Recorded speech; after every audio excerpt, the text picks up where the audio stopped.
Hey, Marcus House with you here. Today we are finally doing a simulation using the new version of the BFR rocket that was presented back in September by Elon Musk.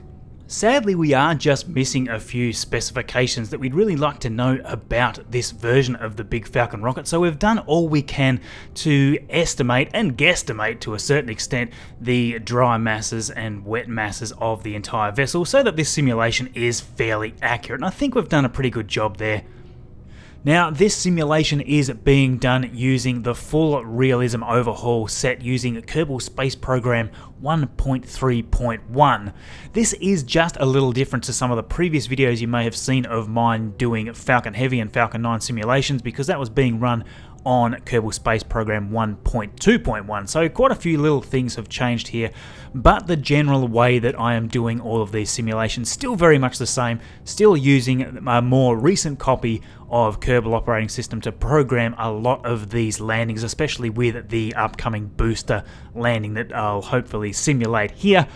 And a massive thank you goes out to Damon, who actually creates this mod and all these modules. So that is the Tundra Exploration Mod. There is a link to this mod down in the description. It supports everything right up to 1.5.1, and what we're actually doing is playing with our own custom configured Realism Overhaul overrides. Now, that is something that's not publicly released just yet, but hopefully will be coming soon. A huge thank you to Nessus, who has made a lot of these Realism Overhaul mods and just given them to me because he is just such a top guy. A link to one of his videos up in the top right now. Go and check out his channel. Now we're just coming up to main engine cutoff now of the massive BFR first stage booster and firing that ship stage there, and we will switch now over to the booster to check out its boost back burn. So this boost back burn obviously will be done with all of the Raptor engines that are attached to the bottom of this colossal rocket booster. We only really need a few seconds of burn time to really get this booster to come all the way back to land back at the launch site, and just a very small tweak there with the central engines just to finalize that trajectory to make sure we're coming down over the launch site as accurately as we possibly can. And then it's a matter of actually just coasting all the way to the re-entry burn, which we are doing here now. We'll just obviously reverse the ship as you've just seen there using those reaction control systems. Now, the latest version of the BFR rocket is presented to be able to take around 100 tons of payload to low Earth orbit. And the idea then is that if the ship could be fully fueled in orbit again, then that 100-ton could also go all the way to land on Mars. You can see the 7 Raptor engines firing away there. Now, they are all sea level engines in this particular instance, and that is how the latest version of the BFR has been designed. You'll notice there we don't have any of the designated cargo slots filled at the back of the vessel there. That is simply because we're still trialing different payloads, and this is slightly less than the 100-ton just to give us a little more flexibility and delta V just for a few extra little seconds burn time as we start to get this more and more efficient.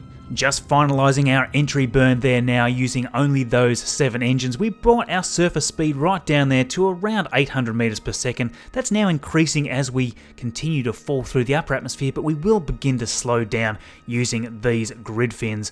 And speaking of the grid fins, I've seen a number of people say that the BFR is going to only use 3 grid fins. I've seen other people say 4. I'm not 100% sure which, so if you do know, or if you've got a good source for that, let me know. I would be interested to see that. For the sake of this simulation, it does not matter. We have the control we need to bring the vessel right down over that launching pad, engaging the engines there to do our final landing burn. And the wonderful thing about the BFR and its many engines is it can actually very easily hover. So I'm just demonstrating here just how much control we have to touch that right down on the launch pad. Now, that is not easy to do that without destroying that launch pad because it is so fragile. But there you go, we have that booster landed nicely as our ship here continues on its way to orbit.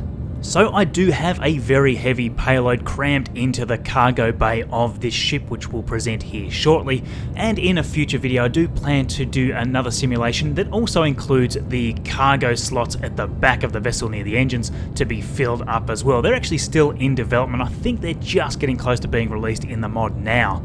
So I'm just now coming up to orbital velocity here with the ship just shy of 8,000 meters per second. We'll raise that apoapsis right up to around 630 kilometers. There we go there. We now have that ship engine cut off, and we'll extend those wonderfully huge solar panels of the BFR that have become quite iconic in all of the concepts over the last few years. There they are there.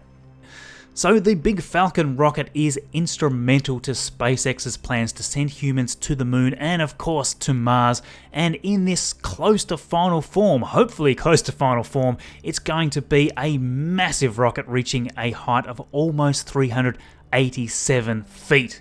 And for those of you that like normal measurements, that would be around 118 meters. Within the ship there, we can open up the docking door and the cargo door, so that is a great little feature of the mod, and we can actually slowly move our payload now out into orbit just by using the reaction control systems of the ship after undocking this huge payload. It doesn't look huge compared to the BFR ship, but of course the BFR ship is beyond massive, so this makes for a very huge payload. What we're actually going to be doing with this vessel is testing out a bunch of ion propulsion systems. We have loads of fuel, loads of very, very heavy battery power crammed inside this vessel, reaction control systems, solar panels, all the things you would need with a vessel that is going to explore the far reaches of our solar system. And this has got enough delta V to fully escape the solar system without any gravity assist at all. In fact, it's even got enough delta V around 33,000 meters per second, or 33 kilometers. It could actually fully do a retrograde burn to wipe off all of the velocity that Earth has around the sun, meaning it could do a straight fall down into the sun. Just extending those massive solar panels there, extending all of those communication systems, and we can time warp around to do our first ejection burn out of the Earth's sphere of influence. Now, because we're on ion engines, that is going to take many, many, many days of constant burning, so we are not going to be watching that at all. This is just a demonstration vessel with quite a large mass that we could use. And of course, just imagine how awesome it would be to be able to send a huge payload up to orbit like this for a very, very small cost comparatively to what we pay to get to space right now.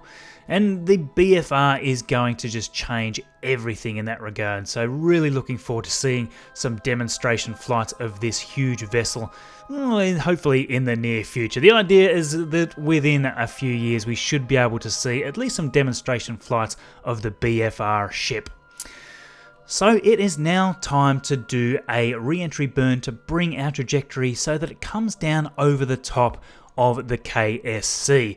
And because the landing site is not right on the equator, we do need to do an inclination adjustment at the same time to make sure that we can come down right over the top. And in fact, I can already tell you, because I've played this through, that I slightly underestimated the inclination change I needed to do to come right over the top of the KSC, and therefore I'm going to be able to demonstrate just how maneuverable the ship is if we use it to change our inclination on the way through the atmosphere. It's very powerful in this way, and you can see we have those huge landing legs which are going to also act like air brakes, which we could use to give us drag on one side of the vessel or another. And we've also got these wonderful aerodynamic surfaces to allow us to give us more control with our pitch as we come down through the atmosphere.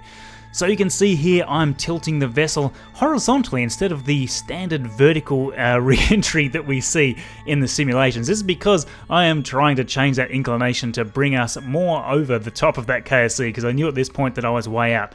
But this demonstrates just how maneuverable that this vessel could be if the center of lift and the center of mass is all in the correct positions. I must admit I did have a lot of trouble with this. I'm not actually using the real aerodynamic surfaces most of the time. I'm actually using super powerful RCS thrusters just so I can simulate the re-entry. There's some more work that needs to be done really with Kerbal Space Program and the aerodynamic surfaces to make it behave quite the way we see the BFR behave in the simulations.